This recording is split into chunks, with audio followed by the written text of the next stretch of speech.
మరి ఏదైతే కూటమి ప్రభుత్వం అధికారంలోకి వచ్చిన తర్వాత మరి అన్నీ కూడా రోడ్లు ఏవైతే పాడుపడిపోయినాయో గత 5 సంవత్సరాల్లో వేయలేదో అలాగే ఆ రోడ్ల మీద మా కూటమి నాయకులందరూ కూడా మరి అనేక కార్యక్రమాలు చేశాం. ఈ రోడ్లు ఈ విధంగా ఉన్నాయని చెప్పి.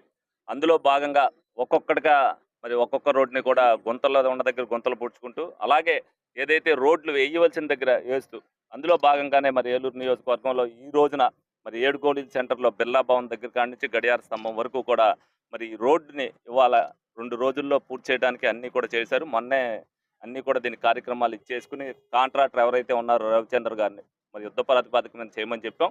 పండగ అవ్వంతోటే మొదలు పెడతా అన్నారు. ఇమ్మీడియేట్‌గా మొదలుపెట్టి మరి ఈ రోడ్డును కూడా అవ్వటానికి మరి ప్రజలకు అందుబాటులోకి తీసుకురావడానికి మరి ఆయన కృషి కూడా చేశారు.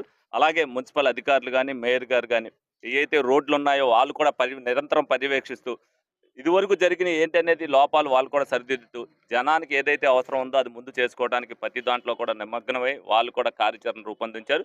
ఒక్కొక్కటిగా దీంతో అన్నీ కూడా సిద్ధం అవుతున్నాయి. ఒక్కొక్కటిగా అన్నీ ఒకసారి అవ్వాలంటే మన దగ్గర ఏం మంత్రదండం ఉండదు. తప్పనిసరిగా ప్రజలు ఏదైతే ఇబ్బంది పడుతున్నారో ఆ ఇబ్బందులు క్లియర్ చేయవలసిన బాధ్యత మా అందరి మీద ఉంది.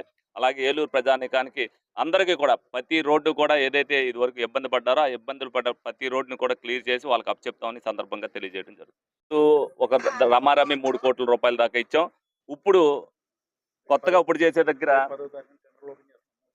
మళ్ళీ 10వ తారీఖున 3,00,00,000 దాకా ఓపెన్ చేయడం జరుగుతుంది. మళ్ళీ మార్చి తర్వాత కూడా. ఎందుకంటే రమారమి 10-15 కోట్ల రూపాయల దాకా ఈ కాలంలోనే రోడ్ల నిమిత్తం ఖర్చు పెట్టడం జరుగుద్ది. ఎందుకంటే వర్షాకాలం వచ్చిన తర్వాత మనం ఏదైతే రోడ్లు వేయలేకపోతామో ముందుగా ప్రజలకు ఇబ్బంది లేకుండా అసౌకర్యం లేకుండా చూడవలసిన బాధ్యత ముందు తీసుకున్నారు కాబట్టి ఏ నిధులు ఉన్నప్పటికీ దాన్ని ముందుగా ప్రత్యేకంగా మరి రోడ్ల మీదే పెట్టమని చెప్తున్నాం. రోడ్లు, డ్రైన్లే తప్పనిసరిగా అవన్నీ కూడా యుద్ధ ప్రాతిపదికన అన్నీ కూడా జూన్ లోపు కంప్లీట్ చేస్తామని సందర్భంగా మీ అందరికి కూడా తెలియజేస్తాం.